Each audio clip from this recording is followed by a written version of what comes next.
আমি নূপুর সাহা ঢাকা বাংলাদেশ থেকে বলতেছি। সবাইকে অনেক অনেক ভালোবাসা ও নমস্কার। আমার বেলকনিতে পুঁইশাক গাছ বুনেছি, সেখান থেকে আমি পুঁইশাক পাতা ছিঁড়ে নিচ্ছি, তাই তোমাদের সাথে শেয়ার করতেছি। দুটো পুঁইশাক গাছ হয়েছে, দেখতেই পাচ্ছ বন্ধুরা কত সুন্দর পাতা হয়েছে। আমি সবগুলো পাতা এখন ছিঁড়ে নেব। আর পুঁইশাক পাতা দিয়ে কি রান্না করব, সাথেই থাকো আর দেখতেই থাকো। আমি পুঁইশাক গাছ থেকে পাতাগুলো ছিঁড়ে নিচ্ছি। দেখতেই পাচ্ছ কত সুন্দর পাতাগুলো হয়েছে। আমি ক্যারেটের ভিতরে বারান্দায় বুনেছি।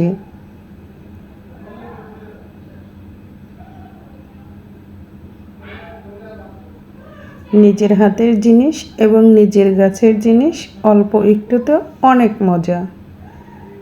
আমি সবগুলো পাতা ছিঁড়ে নিয়ে এসেছি। পাতাগুলো খুব সুন্দর বড় বড় হয়েছে। পাতাগুলো এখন আমি ধুয়ে কেটে নেব। আর এদিকে কড়াই বসিয়েছি। কড়াইয়ে তেল গরম করে নিয়ে ইলিশ মাছের মাথাগুলো মাঝখান দিয়ে 2 পিস করে কেটে নিয়ে হলুদ মরিচ স্বাদ মতো লবণ দিয়ে মাখিয়ে আমি তেলে একটু কড়া করেই ভেজে নেব। ইলিশ মাছের মাথা দিয়ে কি রান্না করব সেটাই দেখতে থাকো, এবং অনেক সুন্দর একটা মজাদার রেসিপি আমি রান্না করব। একরকম রান্না প্রতিদিন খেতে খেতে আর ভালো লাগে না, তাই তো একটু স্বাদটা ফেরাতে অন্যরকম করে ইলিশ মাছের মাথা দিয়ে একটা রেসিপি তৈরি করব। ইলিশ মাছের মাথাগুলো আমি একটু কড়া করেই ভেজে নিয়েছি, এখন চুলা থেকে নামিয়ে নেব।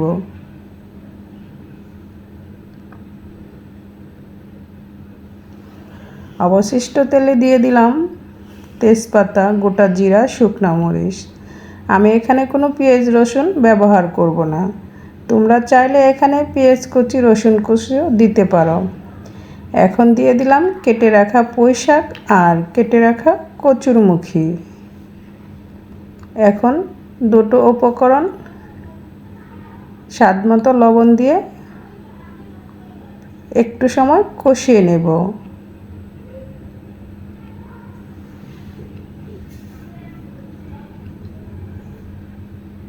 আর দিয়ে দিলাম কাঁচামরিচ।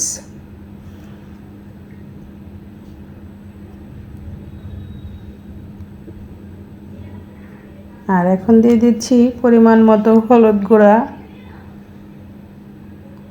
শুকনা মরিচের গুঁড়া। এই অল্প উপকরণ, অল্প মশলা দিয়ে এই রেসিপিটা আমি তৈরি করব। এখন কষিয়ে নিয়ে দিয়ে দেব ভেজে রাখা ইলিশ মাছের মাথা।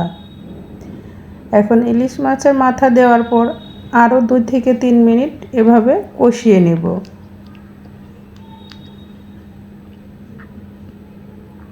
কষানো হয়ে গেলে পরিমাণ মতো জল দিয়ে দেব, কারণ কচুরমুখীটা আমি এখানে সিদ্ধ করে নিইনি। আমি সেই পরিমাণে জল দেব কচুরমুখীটা যাতে ভালো করে সিদ্ধ হয়, সেই পরিমাণ জল দিয়ে নিতে হবে। আমি খুব বেশি আবার ঝুল ঝুল রাখবো না, হালকা মিডিয়াম ঝুল থাকবে।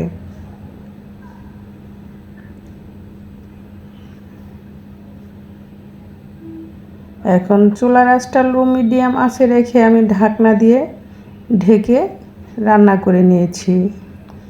দেখতে পাচ্ছ বন্ধুরা, তরকারিটা প্রায় হয়ে আসছে। এই কচুরমুখী দিয়ে পুঁই শাকের রেসিপিটা একবার হলেও তোমরা বাসায় ট্রাই করে দেখবে। খেতে খুবই সুস্বাদু হয়েছিল, আর ভালো লাগলে তোমরাও ট্রাই করবে। আমি একটু ঝোল ঝোল নামিয়ে নেব, কারণ ঠান্ডা হয়ে গেলে ঝোলটা আরও গাঢ় হয়ে যাবে। আমি এখন চুলা থেকে নামিয়ে নিচ্ছি।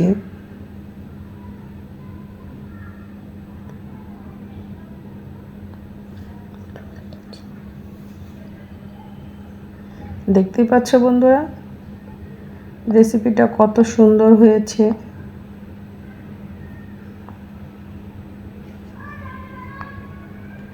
আর এখানে আমি রান্না করে নেব ইলিশ মাছ, হলুদ মরিচ লবণ দিয়ে মেখে নিলাম। প্যানটা ভালো করে গরম করে নিয়ে পরিমাণ মতো তেল দিয়ে ইলিশ মাছগুলো আমি ভালো করে ভেজে নেব।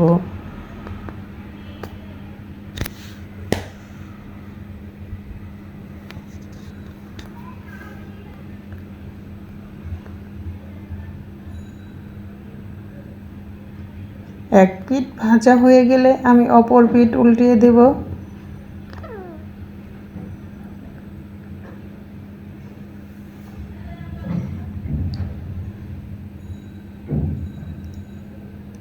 ইলিশ মাছ মানে স্বাদের মাছ। বাংলাদেশের জাতীয় মাছ ইলিশ মাছ। ইলিশ মাছ খেতে পছন্দ করে না খুবই কম মানুষ আছে। ইলিশ মাছের রেসিপি যেভাবে রান্না করা যায় খেতে খুবই সুস্বাদু লাগে। আর আরও একটু টেস্ট বাড়ানোর জন্য আমি আজকের রেসিপিটা আরও সুস্বাদু করে তৈরি করব। এরকম একটা রেসিপি হলে শুধু ইলিশ মাছ দিয়েই এক প্লেট ভাত অনায়াসে খাওয়া যাবে। আমি মাছ ভেজে চুলা থেকে নামিয়ে নিয়ে অবশিষ্ট তেলে দিয়ে দিলাম আলু কুচি করে নিয়েছি, পেঁয়াজ কুচি, কাঁচামরিচ, আর দিয়ে দিলাম স্বাদ মতো লবণ। এখন নেড়ে চেড়ে মিক্সড করে নেব।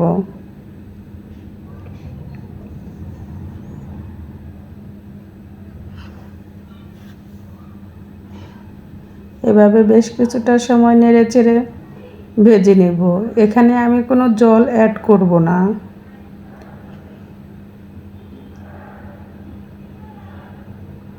এবং আর কোনো মশলাও দেব না, এবং হালকা মশলাতে এই রেসিপিটা আমি তৈরি করব।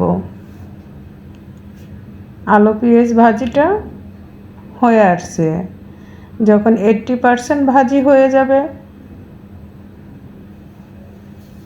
তখন ভেজে রাখা ইলিশ মাছ দিয়ে আবার ভেজে নেব। এরকম রেসিপি হলে বলো তো বন্ধুরা, সত্যি এক প্লেট ভাত শুধু এই মাছ ভাজি দিয়েই খাওয়া যাবে। এবং আলু আর পেঁয়াজ দিয়ে এই ইলিশ মাছের ভাজিটা খেতে খুবই সুস্বাদু হয়। যদি আমার রেসিপিটা তোমাদের ভালো লাগে একবার হলেও ট্রাই করবে। ভাজিটা প্রায় হয়ে আসছে, এখন আমি চুলা থেকে নামিয়ে নেব।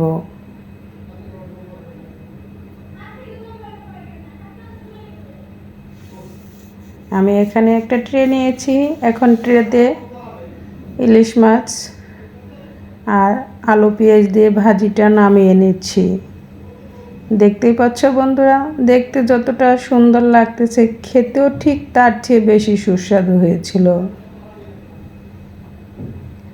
আমার এই রেসিপিটা তোমাদের কাছে কেমন লাগলো আমাকে লাইক কমেন্টস শেয়ার করে পাশে থাকবে আর কমেন্টস করে জানাবে।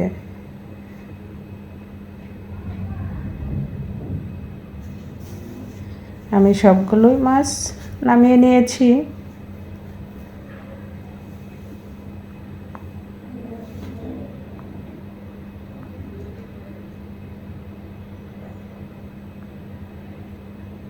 আলু পেঁয়াজ কাঁচামরিচ দিয়ে এই ইলিশ মাছের ফ্রাইটা খেতে খুবই সুস্বাদু।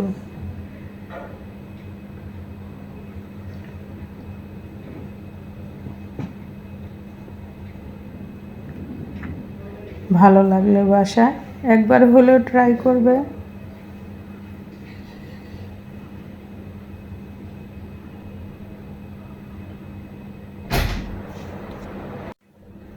তবে যে যেখান থেকে কষ্ট করে আমার ভিডিওটি দেখতেছো তাদের সবাইকে অনেক অনেক ভালোবাসা। এখানে প্রেসার কুকারে আমি মুসুরির ডালটা সিদ্ধ করে নিয়েছি, আর পেঁয়াজ রসুন গোটা জিরা তেজপাতা শুকনো মরিচ তেলে দিয়ে ভেজে সিদ্ধ করে রাখা ডালের ভেতরে দিয়ে এখন একটা বলক দিয়ে নেব। এই পাতলা মুসুরির ডালটা খেতে খুবই সুস্বাদু। এই ছিল আজকের রেসিপি।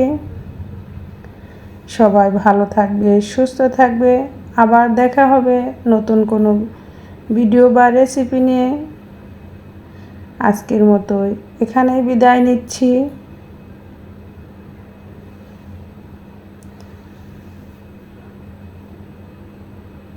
সবার সুস্থতা কামনা করে বাই বাই, টাটা।